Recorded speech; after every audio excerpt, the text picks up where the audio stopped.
Hello everyone, welcome to my channel Savitri Sunita Vlogs. ಇವತ್ತು ಅಂಗಾರಿಕ ಸಂಕಷ್ಟಿ ಪೂಜಾ ಗಣೇಶ ಪೂಜಾ. So ಮನೆಯಲ್ಲಿ ನಾವು ಮಾಡ್ತೀವಿ. ಆ್ಯಕ್ಚುಲಿ ನಮ್ಮಮ್ಮ ಇದನ್ನ ಈ ಒಂದು ಪೂಜೆಯನ್ನು 40 ವರ್ಷದಿಂದ ಮಾಡ್ಕೊತ ಬಂದಿದ್ದಾರೆ.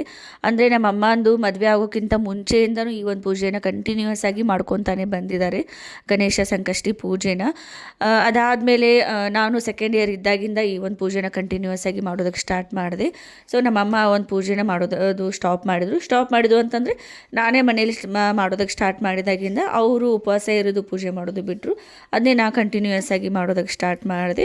ಅದಾದಮೇಲೆ ಮತ್ತು ಇವಾಗ ನಂದು ಮದುವೆ ಆದಮೇಲೆ ಪ್ರೆಗ್ನೆಂಟ್ ಏನಾದೆ, ಆವಾಗ ನಾನು ಈ ಒಂದು ಪೂಜೆನ ಮಾಡೋದು ಬಿಟ್ಬಿಟ್ಟೆ. ಸೊ ಇವಾಗ ಒಂದು 3 ಇಯರ್ಸ್ ಆಯಿತು ನಾನು ಸಂಕಷ್ಟಿ ಪೂಜೆನ ಮಾಡಿಲ್ಲ. ಬಟ್ ಸಂಕಷ್ಟಿ ಇದ್ದಾಗ ಗಣೇಶ ಪೂಜೆ ಮಾಡೋದು, ಸಾಧ್ಯ ಆದರೆ ಟೆಂಪಲ್ಗೆ ಹೋಗಿ ಬರೋದು ಎಲ್ಲ ಮಾಡ್ತಿರ್ತೀನಿ. ಬಟ್ ಉಪವಾಸ ಇದ್ದು ಪೂಜೆ ಮಾಡೋದಂತೂ ಇವಾಗಂತೂ ನನಗಾಗೇ ಇಲ್ಲ. ಆಮೇಲೆ ನಮ್ಮಮ್ಮ ಅವರು ಬಿಟ್ಬಿಟ್ಟಿದ್ದಾರಲ್ಲ, ಸೊ ಹೀಗಾಗಿ ಮನೆಯಲ್ಲಿ ಇವಾಗ ಪವಿತ್ರ ಇದ್ದಾಳೆ. ಸೊ ಆ ಒಂದು ಪೂಜೆನ ಪವಿತ್ರ ಕಂಟಿನ್ಯೂಯಸ್ ಆಗಿ ಮಾಡ್ಕೊತ ಹೊಂಟಾಳೆ ಇವಾಗ. ಸೊ ಇವತ್ತು ಅಂಗಾರಕ ಸಂಕಷ್ಟ ಇರೋದ್ರಿಂದ ನಾನು ನಮ್ಮಮ್ಮ ಪವಿತ್ರ 3 ಜನ ಮನೆಯಲ್ಲಿನೇ ಇದ್ವಿ. ಸೊ ಹೀಗಾಗಿ 3 ಜನನೂ ಪೂಜೆಯನ್ನು ಮಾಡಿದ್ವಿ. ಆ್ಯಕ್ಚುಲಿ ಉಪವಾಸ ಇರೋದು ಪವಿತ್ರ ಒಬ್ಬಳೇ ಉಪವಾಸ ಇದ್ಲು, ಅವಳೇನೇ ಪೂಜೆ ಮಾಡ್ತಾಳೆ ಅಂತ ಬಿಟ್ಬಿಟ್ವಿ. ಸೊ ನಾವು ಹಾಗೆ ಗಣೇಶನ ಪೂಜೆಯನ್ನು ಮಾಡಿದ್ವಿ ಅಷ್ಟೇ. ಆಮೇಲೆ ಸಾಯಂಕಾಲ ಟೆಂಪಲ್ಗೂ ಹೋಗಿ ಬಂದ್ವಿ. ಮೂಡಲ್ಗಿಲ್ಲಿ ಗಣೇಶ ಟೆಂಪಲ್ ಇದ್ದಾವೆ, ಸೊ ಹೋಗಿ ದರ್ಶನ ಮಾಡ್ಕೊಂಡು ಬಂದ್ವಿ.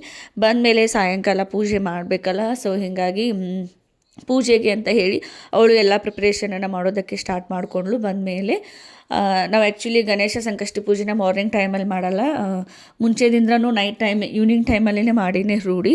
ಸೊ ಹೀಗಾಗಿ ಅವಳು ಈವ್ನಿಂಗ್ ಟೈಮಲ್ಲೇ ಇವಾಗ ಪೂಜೆನ ಮಾಡೋದಕ್ಕೆ ಸ್ಟಾರ್ಟ್ ಮಾಡಿದ್ದಾಳೆ. ಆಮೇಲೆ ನೈವೇದ್ಯಕ್ಕೆ ಅಂತ ಹೇಳಿ ಮೋದಕನ ಮಾಡತ್ತಿದ್ವಿ. ಗಣೇಶನಿಗೆ ಕೊಬ್ಬರಿ ಕಡುಬು ಅಂದರೆ ಇಷ್ಟ, ಅದು ಬೆಲ್ಲದಲ್ಲಿ ಮಾಡಿರುವಂಥ ಕೊಬ್ಬರಿ ಕಡುಬು ಅಂದರೆ ಗಣೇಶನಿಗೆ ಇಷ್ಟ. ಸೊ ಹೀಗಾಗಿ ಮೋದಕನೇ ಮಾಡೋಣ ಅಂತ ಹೇಳಿ ನೈವೇದ್ಯಕ್ಕೆ ಮೋದಕ ಮಾಡೋದಕ್ಕೆ ರೆಡಿ ಮಾಡ್ಕೊಳತ್ತೀವಿ. ನಮ್ಮಮ್ಮ ಮತ್ತು ನಮ್ಮ ಕಾಕು ಇಬ್ಬರು ಸೇರಿಕೊಂಡು ಮೋದಕನ ಮಾಡೋದಕ್ಕೆ ಇಲ್ಲಿ ರೆಡಿ ಮಾಡ್ಕೊಳತ್ತಾರು. ಆ್ಯಕ್ಚುಲಿ ಈ ಒಂದು ರೆಸಿಪಿನ ನಾನು ನನ್ನ ಒಂದು ಹಳೆಯ ವಿಡಿಯೋದಲ್ಲಿ ಶೇರ್ ಮಾಡಿದ್ದೀನಿ ಯೂಟ್ಯೂಬ್ ಚಾನಲಲ್ಲಿ, ಅದನ್ನು ಕೂಡ ಚೆಕ್ ಮಾಡಿ. ಇಲ್ಲಿ ಮೋದಕ ಮಾಡೋದು ಅಂತ ಅಂದರೆ ಒಣ ಕೊಬ್ಬರಿನ ತೊಗೊಳ್ಬೇಕು. ಸೊ ನಾನಿಲ್ಲಿ 3 ಒಣ ಕೊಬ್ಬರಿಯನ್ನು ತೊಗೊಂಡಿದ್ದೀನಿ. ಅದನ್ನು ಮಿಕ್ಸರ್ಗೆ ಹಾಕೊಳ್ಳೋದಕ್ಕಿಂತ ಸ್ವಲ್ಪ ತುರಿಯೋ ಮನೆಯಿಂದ ತುರಿದ್ರೆ ಸ್ವಲ್ಪ ರುಚಿ ಜಾಸ್ತಿ ಬರುತ್ತೆ. ಸೊ ಹೀಗಾಗಿ ನಾವು ತುರಿಯೋ ಮನೆಯಿಂದನೇ ನಮ್ಮ ಕಾಕು ಅದನ್ನು ಸ್ವಲ್ಪ ತುರಿದ್ರು. ಆಮೇಲೆ ಒಂದು 3 ಕೊಬ್ಬರಿಗೆ 2 ಬಸ್ಲಷ್ಟು ಬೆಲ್ಲನ ಹಾಕ್ಕೊಳ್ಬೇಕು. ಆ್ಯಕ್ಚುಲಿ ಇಲ್ಲಿ ಬೆಲ್ಲನೇ ಹಾಕ್ಕೊಳ್ಬೇಕು ನಾವು. ಸೊ 3 ಕೊಬ್ಬರಿಗೆ 2 ಬಟ್ಲಷ್ಟು ಬೆಲ್ಲನ ಹಾಕ್ಕೊಂಡು ಅದನ್ನೆಲ್ಲವನ್ನು ಮಿಕ್ಸ್ ಮಾಡ್ಕೊಳ್ಬೇಕು. ಬೆಲ್ಲದ ಪೌಡರನ್ನು ಅಥವಾ ಬೆಲ್ಲ ಇದ್ದರೆ ಅದನ್ನು ಪೌಡ್ರ್ ಮಾಡಿಕೊಂಡು ಎರಡನ್ನೂ ಕೈಯಿಂದನೇ ಮಿಕ್ಸ್ ಮಾಡ್ಕೊಳ್ಬೇಕು. ಮಿಕ್ಸಿ ಜಾರಲ್ಲಿ ಹಾಕಿದರೆ ಈಸಿಯಾಗಿಯೇ ಮಿಕ್ಸ್ ಆಗುತ್ತೆ. ಬಟ್ ತುರಿಯೋ ಮನೆ ಅಂದ್ರೇ ತುರಿದು ಬೆಲ್ಲವನ್ನು ಮಿಕ್ಸ್ ಮಾಡ್ಕೊಂಡ್ರೆ ಇನ್ನೂ ಸ್ವಲ್ಪ ಜಾಸ್ತಿ ರುಚಿ ಬರುತ್ತೆ ಅಷ್ಟೇ. ಸೊ ಅದೊಂದು ಮಿಶ್ರಣ ರೆಡಿ ಆದಮೇಲೆ ಅದಕ್ಕೆ ಸ್ವಲ್ಪ ಒಣ ಶುಂಠಿ ಪೌಡರನ್ನು ಹಾಕ್ಕೊಳ್ಬೇಕು. ಆಮೇಲೆ ಏಲಕ್ಕಿ 3 ಏಲಕ್ಕಿಯನ್ನು ಹಾಕ್ಕೊಳ್ಬೇಕು. ಅದ್ರ ಜೊತೆಗೆ ಒಂದು ಸ್ವಲ್ಪ ಕಾಳು ಮೆಣಸು ಪೌಡ್ರನ್ನು ಹಾಕ್ಕೊಳ್ಬೇಕು. ಸೊ ಈ 3 ಹಾಕ್ಕೊಳ್ಳೋದ್ರಿಂದ ಏನಾಗುತ್ತೆ, ಒಂದು ಸ್ವಲ್ಪ ಫ್ಲೇವರ್ ಜಾಸ್ತಿ ಆಗುತ್ತೆ, ರುಚಿ ಹೆಚ್ಚಾಗಿ ಬರುತ್ತೆ. ಆಮೇಲೆ ಹಿಂಗೇನಾದರೂ ಗಂಟಲು ನೋವು, ಕೆಮ್ಮು, ನೆಗಡಿ ಏನಾದರೂ ಇದ್ದರೆ ಅದಕ್ಕೆ ಸೂಕ್ತವಾದಂಥ ಒಂದು ಔಷಧಿ ಅಂತಲೇ ಹೇಳ್ಬೋದು. ಸೊ ನಮ್ಮ ಮನೆಯಲ್ಲಿ ನಮ್ಗೆ ಯಾರಾದರೂ ಜಾಸ್ತಿ ಕೆಮ್ಮು ನೆಗಡಿ ಅದು ಇತ್ತಂದರೆ, ಊಟ ಮಾಡೋದಕ್ಕೆ ಮನಸ್ಸು ಬರಲಿಲ್ಲ ಅಂತಂದರೆ ನಮ್ಮಮ್ಮ ಇದನ್ನೇ ಮಾಡಿಕೊಡ್ತಾರೆ. ಇದೇ ರೆಸಿಪಿನೇ ಮಾಡ್ತಾರೆ ಜಾಸ್ತಿ. ಆರೋಗ್ಯಕ್ಕೂ ಒಳ್ಳೆಯದು, ಆಮೇಲೆ ಹೆಲ್ದಿಗೂ ಒಳ್ಳೆಯದು, ಆಮೇಲೆ ಗಂಟಲು ನೋವಿಗೂ ಒಳ್ಳೆಯದು ಅಂತ ಹೇಳಿ ಅದನ್ನೇ ಮಾಡಿಕೊಡ್ತಿರ್ತಾರೆ. ಸೊ ಆ ಒಂದು 3 ಪೌಡ್ರನ್ನು ಹಾಕಿ ಎಲ್ಲ ಮಿಶ್ರಣ ಮಾಡಿಕೊಂಡ್ರೆ ಸೊ ಒಳಗಿನ ಒಂದು ಸ್ಟಫಿಂಗ್ ರೆಡಿ ಆಗುತ್ತೆ. ಅದಾದಮೇಲೆ ಕನಕನ ರೆಡಿ ಮಾಡ್ಕೊಳ್ಬೇಕು. ಇಲ್ಲಿ ಗೋಧಿ ಹಿಟ್ಟಾದರೂ ತೊಗೊಳ್ಬಹುದು, ಮೈದಾ ಹಿಟ್ಟಾದರೂ ತೊಗೊಳ್ಬಹುದು. ಸೊ ನಾವು ಜಾಸ್ತಿ ನಾವು ಗೋಧಿ ಹಿಟ್ಟನ್ನು ಯೂಸ್ ಮಾಡೋದ್ರಿಂದ ಗೋಧಿ ಹಿಟ್ಟನ್ನು ಇಲ್ಲಿ ನಾದಿಕೊಂಡು ಇಟ್ಕೊಂಡಿದ್ದೀವಿ. ಸ್ವಲ್ಪ ಗಟ್ಟಿಯಾಗಿಯೇ ನಾವು ಕನಕವನ್ನು ರೆಡಿ ಮಾಡಿ ಇಟ್ಕೊಳ್ಬೇಕು. ಸೊ ಒಂದು 10 ನಿಮಿಷ ಅದು ನೆನೆದ್ರೆ ಸಾಕು.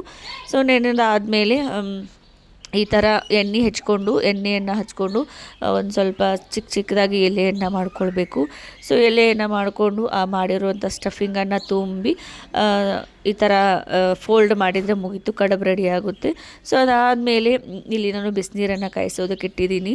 ಸೊ ಬಿಸಿನೀರು ಸ್ವಲ್ಪ ಕುದಿ ಬರುತ್ತಲ್ಲ, ಸೊ ಕುದಿ ಬರುವಂಥ ಟೈಮಲ್ಲಿ ರೆಡಿ ಮಾಡಿರುವಂತಹ ಕಡುಬನ್ನು ಅದರಲ್ಲಿ ಹಾಕಿ 1-2 ನಿಮಿಷ ಕುದಿಸಿದರೆ ಮುಗೀತು. ಸೊ ಕಡುಬು ರೆಡಿ ಆಗುತ್ತೆ. ಇದನ್ನು ತುಪ್ಪದ ಜೊತೆನೇ ತಿನ್ನಬೇಕು, ಹಾಗೆ ತಿಂದರೆ ಅಷ್ಟೊಂದು ಟೇಸ್ಟ್ ಬರಲ್ಲ.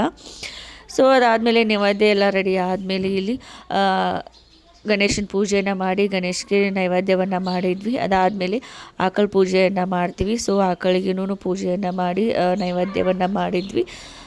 ಅದಾದಮೇಲೆ ವೇಟಿಂಗ್ ಫಾರ್ ಚಂದ್ರ. ಸೊ ಯಾಕೋ ಈ ಸಲ ಚಂದ್ರ ಬೇಗ ಬರಲಿಲ್ಲ. ಆ್ಯಕ್ಚುಲಿ ಕ್ಯಾಲೆಂಡರಲ್ಲಿ 9 ಗಂಟೆಗೆ ಕೊಟ್ಟಿದ್ದರು, ಬಟ್ ಮೋಡ ಇತ್ತು ಅನಿಸುತ್ತೆ ಮೇ ಬಿ. ಸೊ ಹೀಗಾಗಿ ಚಂದ್ರ 9:30ಗೆ ಕಾಣಿಸೋದಕ್ಕೆ ಸ್ಟಾರ್ಟ್ ಮಾಡ್ದೆ. ನಮ್ಮ ಪವಿತ್ರ ನಾನು ಇಬ್ಬರು ವೇಟ್ ಮಾಡಿ ಒಂದು ಸ್ವಲ್ಪ ಏನೋ ಬೆಳಕು ಬಿದ್ದಂಗೆ ಆಗಿತ್ತು. ಸೊ ಹಾಗೆ ಪೂಜೆಯನ್ನು ಮಾಡಿ ಗಣೇಶನಿಗೆ ನೈವೇದ್ಯ ಮಾಡಿ ಮಂಗಳಾರತಿಯನ್ನು ಮಾಡಿ ಕಾಯನ್ನು ಒಡೆದು ನಾವು ಊಟ ಮಾಡಿಬಿಟ್ವಿ. ಆ್ಯಕ್ಚುಲಿ ಅವರು ಬೆಳಗ್ಗೆಯಿಂದ ಉಪವಾಸ ಇದ್ಲಲ್ಲ, ಸೊ ಹೀಗಾಗಿ ಜಾಸ್ತಿ ವೇಟ್ ಮಾಡಲಿಲ್ಲ. ಚಂದ್ರಮ್ಮನದು ಒಂದು ಸ್ವಲ್ಪ ಬೆಳಕು ಬಿದ್ದ ತಕ್ಷಣವೇ ನಾವು ಪೂಜೆಯನ್ನು ಮಾಡಿ ಊಟವನ್ನು ಮಾಡಿ ಸಂಕಷ್ಟಿ ಪೂಜೆಯನ್ನು ಸಮಾಪ್ತಿಯನ್ನು ಮಾಡಿದ್ವಿ. ಅದಾದಮೇಲೆ ಇಲ್ಲಿ ಪ್ರದಿತ್ಯನಿಗಿನ್ನೂ ನಿದ್ದೆ ಬಂದಿರಲಿಲ್ಲ. ಸೊ ಅವ್ರ ಅಜ್ಜನ ಜೊತೆ ಆಟ ಆಡಕತ್ತಾನ ಫುಲ್ಲ.